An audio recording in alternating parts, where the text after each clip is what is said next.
I never thought I'd be the guy sitting here, pouring out my guts online, but here I am. My name's Mike, and I've been with my wife, Lisa, for about 8 years now. We got married pretty young, right out of college. She was always a bit of a bitch, sharp-tongued, quick to dismiss, and pretty damn good at acting like she was the perfect wife. But I loved her, or at least I thought I did. We had a pretty good life, or so I thought.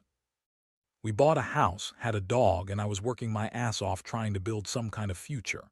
But things started changing about 6 months ago. She became more distant, less interested in sex, and would snap at me over small things. I'd ask her what was wrong, and she'd brush it off, say she was stressed or busy with her job. She was a bitch about her job, too. She's a real estate agent, always up in everyone's business, so she's used to dealing with people's secrets. Still, I never thought she'd keep secrets from me. I figured she'd come around, but then I started noticing small things, her phone ringing at odd hours, her being more secretive about her messages, and her lying about where she was going. The real crack in the armor came when she started acting weird about her phone. One night, I was sitting on the couch, scrolling through my own phone, just minding my own business. I saw a text notification pop up from a number I didn't recognize. It was a woman's name, something like Avery. I didn't think much of it at first, but then I noticed that Lisa was in the kitchen acting nervous. She kept glancing back at me over her shoulder. I thought maybe she was hiding something from me, so I decided to keep an eye on her. Nothing crazy, just watching, trying to figure out what was going on. A few days later, I found out that Avery was actually a woman who Lisa had been texting a lot lately. Flirty texts, suggestive messages about meeting up, and a bunch of emojis that didn't mean anything good. I felt like I'd been sucker punched. I confronted her, and she told me she was just friends with her client, that Avery was a lawyer she was working with on some immigration paperwork. That's what she told me at first. She said nothing was going on, that I was paranoid, but I could tell she was lying. Her face was red, her hands jittery, and she kept insisting that I was overreacting. I didn't buy it. I started digging more. I hired a private investigator, I know, classic move, and that's when I got the proof I needed. Turns out, Lisa wasn't just texting Avery. She'd been sneaking out late at night, meeting her at hotels, and even lying about her whereabouts. The pie caught her on camera going into fancy hotels with this woman. I saw receipts for dinners, hotel bills, and even a few photos of her and Avery in bed together. That hit me like a punch to the gut. I'd always thought I was a good husband, but she'd been screwing around all along, and I never even saw it coming. I felt like I'd been slapped by reality. All those little signs, her coldness, her secretiveness, the late nights, were there, but I refused to see them. I was angry, betrayed, hurt. I wanted to believe she loved me, but clearly she loved someone else more. The hardest part was not just the betrayal, but the fact that I was stupid enough to ignore all the warning signs. Now I was stuck in a mess I didn't know how to get out of. I was angry at her, furious really, but also devastated. I never thought she'd cheat on me, especially not with someone like her lawyer's secretary. That was the final straw. Trust was gone, broken beyond repair. After I saw the evidence, those hotel receipts, the photos, the texts, I didn't sleep that night. Instead, I just sat there staring at my phone, mind racing. I kept thinking about everything I'd missed, all the signs I'd ignored because I didn't want to believe she was capable of this. Lisa had always been a bit of a bitch, yeah, but I never thought she'd cheat on me. Not like this. Not with her own lawyer's secretary, of all people. It was so low, so disgusting, that I felt sick just thinking about it. The next morning, I knew I couldn't keep quiet. I had to confront her. I couldn't live in this lie anymore. So I called her while she was getting ready for her day. I told her I knew everything about the hotel meetings, the late nights, the secret texts. Her reaction was immediate. She snapped at me, called me paranoid, said I was imagining things, and accused me of spying on her. Classic Lisa, always quick to turn things around, make herself the victim, and blame me for everything. She was trying to gaslight me, but I wasn't about to let her do it. That confrontation was brutal. She sat there, rolling her eyes, throwing in her usual bitchy attitude, claiming she was just working, that Avery was just a friend, and that I was being unreasonable. She kept saying, "You don't trust me, after all we've been through." Like that somehow made it okay. I told her I didn't want her lying anymore, that I had proof and I wanted the truth. Her face got even more defiant. She looked at me like I was some kind of idiot for doubting her. That's when I saw it, the contempt in her eyes, like she thought I was a joke. I felt so angry I could barely speak. How could she lie so easily? How could she betray me like this? I thought I knew her, but I was wrong. I was furious at myself for not seeing it sooner, for not trusting my gut. I told her she needed to leave, that I wasn't going to be a fool anymore. She sneered at me, said I was overreacting, and then she left the house with her designer purse, heading out like she didn't have a care in the world. I watched her go, feeling numb and crushed all at once. That night I couldn't sleep. I kept replaying everything, her lies, her sneers, her betrayal. It was like I'd been punched so many times I didn't know which way was up. I felt heartbreak, rage, and some weird sense of shame that I hadn't seen it coming. I dedicated my life to her, worked my ass off to give us a good future, and this is how she repaid me. Cheating on me with some stupid secretary who probably thought she was hot shit because she was screwing a married man. It pissed me off so much I couldn't breathe. The woman I thought I knew was gone. That night I realized I was standing at a crossroads. I could try to salvage this, or I could cut my losses and walk away, but the one thing I knew, I wasn't going to keep living in her lie. I deserved better. The days that followed were a blur. I threw myself into figuring out what I wanted, trying to get some clarity amid the chaos. Part of me was still hoping that maybe, just maybe, Lisa would come clean, admit she made a mistake, and we could somehow fix this. But deep down, I knew better. I knew that once someone crosses that line, especially in such a blatant way, trust is pretty much shot forever. Still, I needed to hear it from her, needed to see if she'd even acknowledge what she'd done. So I called her. No answer. I left a couple of messages trying to sound calm, but inside I was anything but. I felt betrayed, humiliated, and honestly, pretty damn angry. When she finally did answer, her voice was all defensive and bitchy. She told me she was busy, that she didn't have time to talk, and then she threw in some bullshit about how I was overreacting and that her meeting with Avery was nothing special. Just some work thing, she insisted. I could hear the sneer in her voice, like I was some idiot for doubting her. That was the moment I realized I couldn't just let this slide. If I didn't do something, I'd be making a fool of myself. So I started planning. I needed to know exactly what was happening, how deep this went, and what her next move was.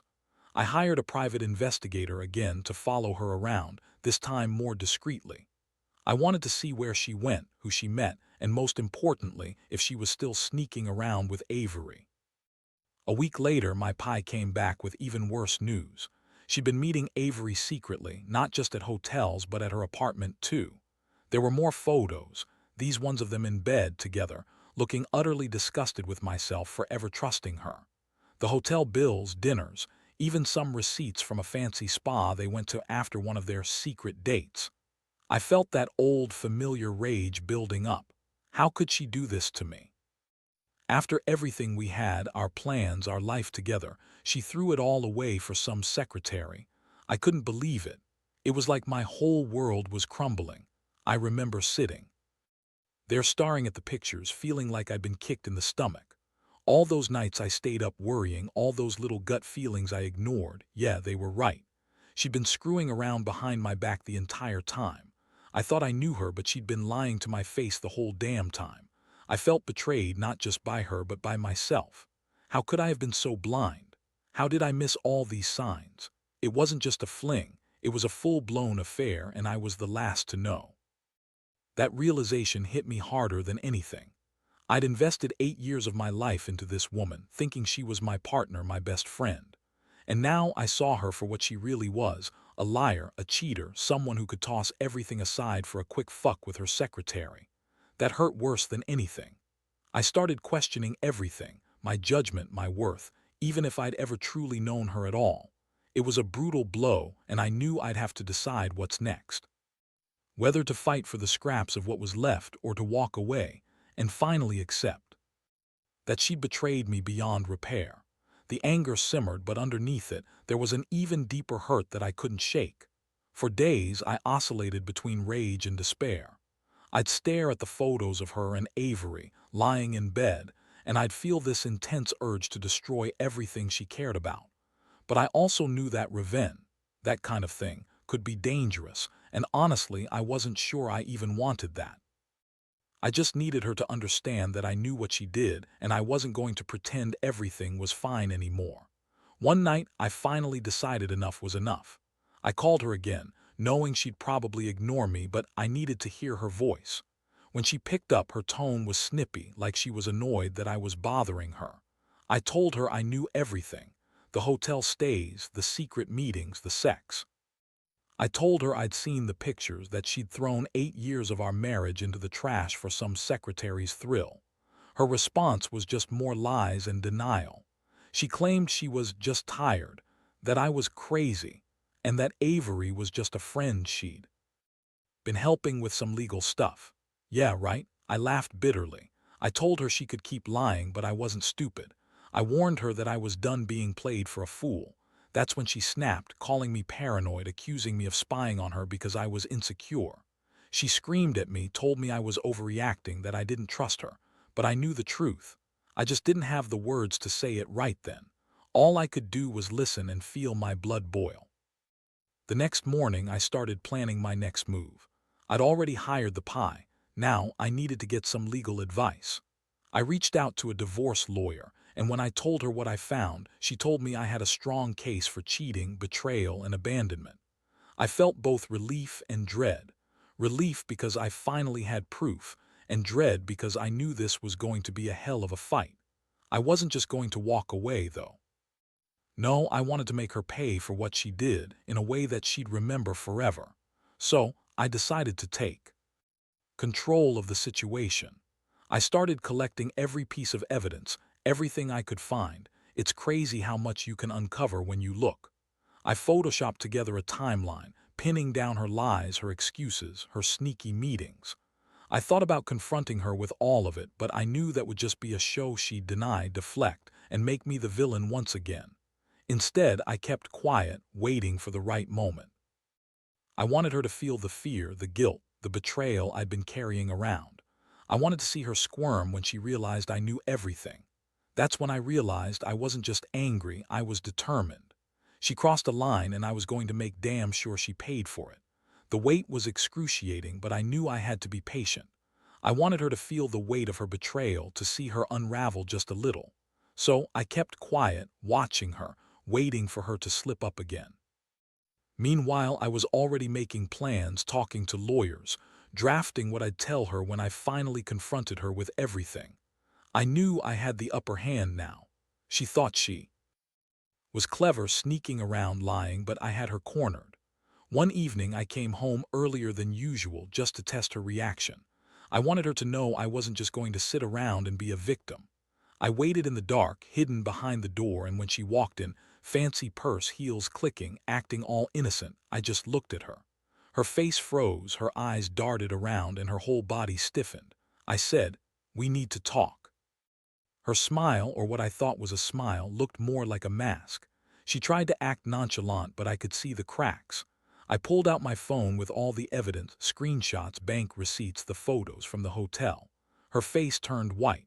She tried to lie, claiming she'd just been confused, that she loved me but was lost, that Avery was just a work friend, she'd never meant to hurt me. That was bullshit, and I told her so. Her reaction was bitter. She snapped back, calling me paranoid, accusing me of spying because I didn't trust her. She said I was crazy for thinking she'd cheat, but I didn't care anymore. I told her she'd crossed the line, that I knew she'd been screwing around for months, that I had the proof, that I was done. I told her she could pack her things and leave, that I wasn't going to be some idiot who stayed married to a lying cheat. She started crying, her bitchy facade melting away for a moment, revealing how terrified she really was. But it didn't matter. I'd made up my mind. I wanted a clean break, a fresh start, away from her lies, her games, her betrayal. I told her that I'd be filing for divorce, that I was done pretending everything was fine. She looked at me with that bitchy sneer, but I knew she was scared now, realizing she'd pushed me to the edge. As she packed her things that night, I felt a strange mix of relief and emptiness. The trust I once had was gone, completely shattered. I knew I'd never look at her the same way again. The betrayal cut deep, and even though I was angry, I also felt a strange sense of liberation. I'd finally taken control of my life, and I wasn't going to let her ruin me anymore. What hurt the most is knowing I'd been blind, but now I saw everything clearly. I was done with her, and from this point on I was just trying to figure out how to rebuild what she'd broken. The aftermath hit me like a freight train.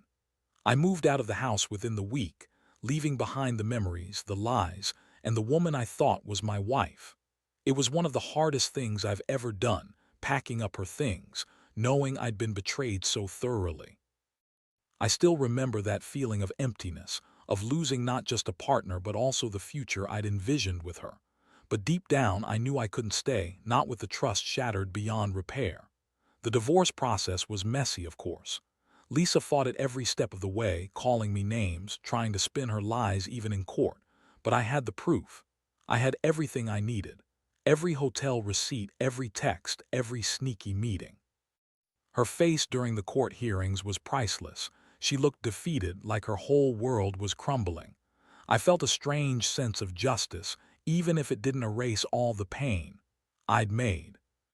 Her face what she'd done, face her consequences. In the end, I got what I wanted, full custody of our dog, a fair division of assets, and the relief of knowing I was finally free. I won't lie, it still hurts sometimes. I second-guess myself, wonder what I did wrong, but then I remember her lies, her sneers, her betrayal, and I realize I'm better off without her. The trust is gone, but I've learned something. You can't fix a relationship built on lies, and sometimes, walking away is the only way to save yourself. Looking back, I see how naive I was to believe in forever. I was blindsided, yes, but I also see my own strength now. I learned to trust my instincts, to listen to that little voice that's always warning you when something's off. I learned that some people, women in her case, are just good at hiding their true selves. And I learned that revenge isn't about petty payback. It's about reclaiming your dignity, standing up for yourself, and walking away from someone who doesn't deserve your trust. So, to anyone out there going through something similar, trust your gut. Don't ignore the signs, no matter how much you want to believe in the best. Because when someone cheats, especially so blatantly, it's not just about the sex or the lying. It's about respect. And if they throw that away, you're better off without them. I am. And I hope everyone else out there finds the strength to walk away when the time comes.